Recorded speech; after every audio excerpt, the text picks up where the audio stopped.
नमस्कार। आचार्य सलील चैनल में आप लोगों का स्वागत है।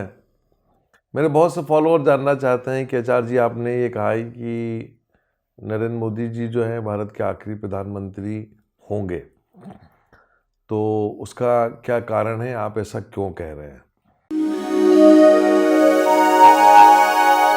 तो मैं अपने फॉलोअर्स को बताना चाहता हूँ कि उसके कई तथ्यात्मक कारण रहे हैं और वो सबसे बड़ा कारण ये रहा है कि जहाँ पे मैं भी जाके चुप हो गया हूँ, और वो कारण ये है कि भविष्य मालिका में एक जगह लिखा गया है 800, 600, 700 साल पहले, और उसमें उन्होंने ये लिखा है कि जब पुरी के राजा गजपति दिव्य सिंह देव चतुर्थ होंगे, आखिरी राजा, 19वें राजा जो हैं। और मैं अपने फॉलोअर्स को बताना चाहता हूं कि गजपति दिव्य सिंह देव जो वर्तमान में जो राजा हैं वहाँ के, ये चतुर्थ हैं, मतलब एक ही नाम के यही नाम 4 बार हो गया, तो चौथे हो गए।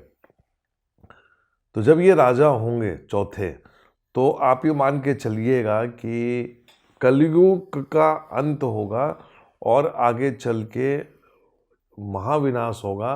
और महाविनाश होने के बाद उनका ये कहना है भविष्य मालिका में कि जो भारत का जो राजा होगा वो एक सूर्यवंशी राजा होगा। और आप ये मान के चलिए कि कोई भी प्रजातंत्र के माध्यम से कोई राजा नहीं बनेगा, प्रधानमंत्री नहीं बनेगा। और एक बात मैं अपने फॉलोअर्स को और बताना चाहता हूँ कि जो ग्रहों की चाल है और जो ज्योतिषियों की जो भविष्यवाणियाँ होंगी वो भी कहीं ना कहीं जाके गलत साबित होंगी, ऐसा भविष्य मालिका में लिखा हुआ है। तो यदि ये बातें सही हैं, जबकि मैं कह ही रहा हूँ कि भविष्य मालिका में जितनी भी चीज़ें दी हुई हैं वो एक एक करके सही हो रही हैं, तो मैंने इसको पकड़ा कि यदि, अब ये उड़िया में एक दोहा है, श्लोक है, इसका उच्चारण मैं कभी बाद में करके आपको एक्सप्लेन करूँगा। इस वीडियो में मैं इतना ही बताना चाहूँगा कि इसका सार ये है कि पुरी के राजा दिव्य सिंह वो अभी हैं, प्लस 2023 का साल है, ये उसमें बहुत क्लियर किया हुआ है। फिर 2024 में चुनाव है, तो 2024 में जो लास्ट में 24 अंक आ रहा है, वो अंक और प्रभु का अंक मिला के वो विनाशकारी अंक है। इसका मतलब क्या है कि मुझे वहाँ पे कोई भी चुनाव होते हुए नहीं दिख रहा है।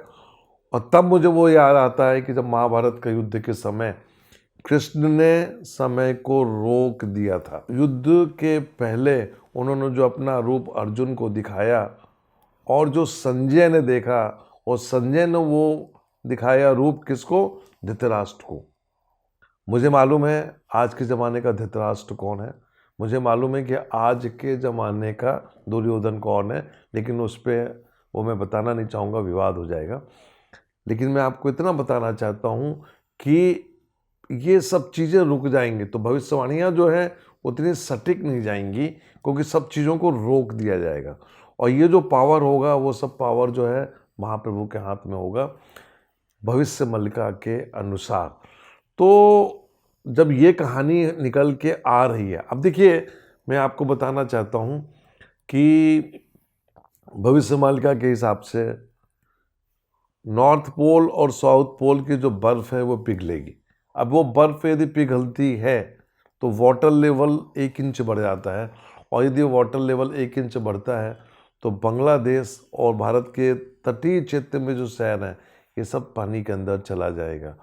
और भविष्य मालिका में ये दिया हुआ है कि 2023-24 में ऐसा होगा, 700-800 साल पहले ये लिखा गया है। तो जब ये चीज़ें निकल के आ रही हैं तो इसका मतलब ये हुआ कि जब भविष्य मालिका कह रही है कि भारत का आखिरी प्रधानमंत्री जो होगा वो एक योगी पुरुष होगा, जो बहुत पूजा पाठ करता होगा, बहुत चीज़ें।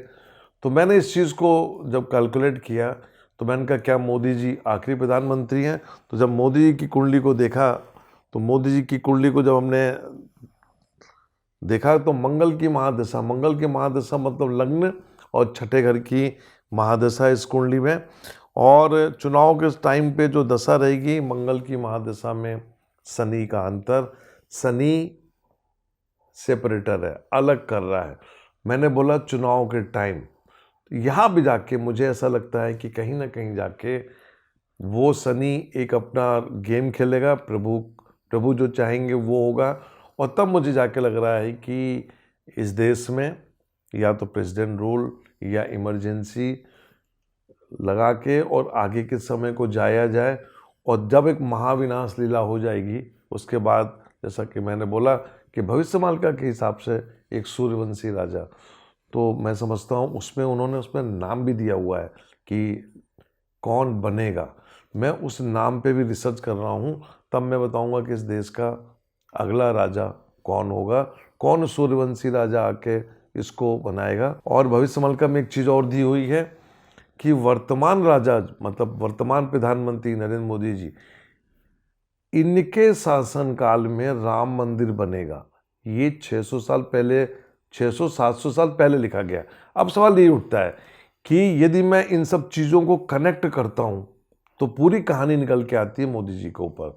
तो क्या मोदी जी आखिरी प्रधानमंत्री? इसलिए मैंने बोला कि ये बहुत ही एक कंट्रोवर्शियल इशू है, लेकिन फिर भी मैं आपको बता रहा हूँ कि यदि भविष्यमालिका में बातें सही हैं तो आप ये मान के चलिए कि 2024 का चुनाव नहीं होगा। भविष्यमालिका के हिसाब से मैं कुंडली में भी देखता हूँ तो कुंडली में भी वही स्थितियाँ दिखाई देती हैं। और 2024 में यदि मैं भारत की कुंडली देखूँ तो भारत की कुंडली में जो स्थिति है वो भी कोई बहुत अच्छी कुंडली नहीं है। छठा घर इन्वॉल्व है मोदी की कुंडली में, भारत की कुंडली में। और मॉडर्न एस्ट्रोलॉजी के हिसाब से हम लोग चुनाव की प्रेडिक्शंस करते थे, कैलकुलेशन करते थे, लेकिन जब भविष्यमालिका पे एक विश्वास बढ़ता गया और उसको पढ़ के एक एक श्लोक को समझना, सबसे बड़ी समस्या ये है कि इतना कठिन है उड़िया पढ़ना, और ख़ासतौर से टिपिकल ट्रेडिशनल उड़िया को, कि वो काम वहीं पे लोकल लोग कर सकते हैं और ये काम वहाँ पे हो रहे हैं।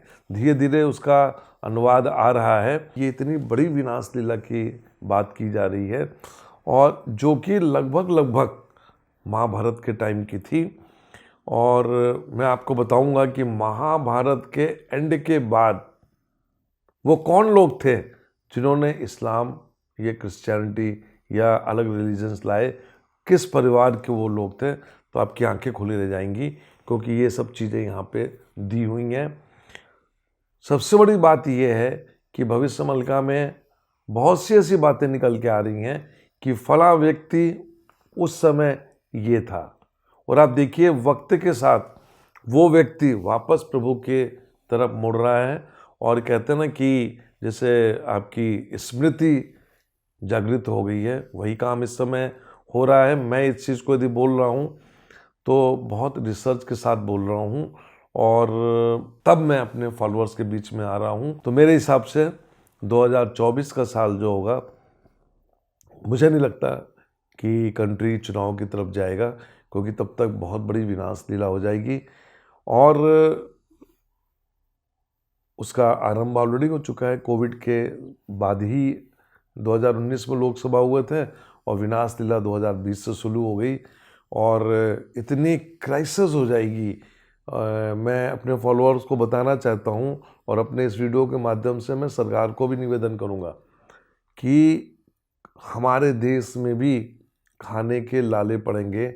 मतलब वो स्थिति आएगी जो श्रीलंका या पाकिस्तान में आई हुई है।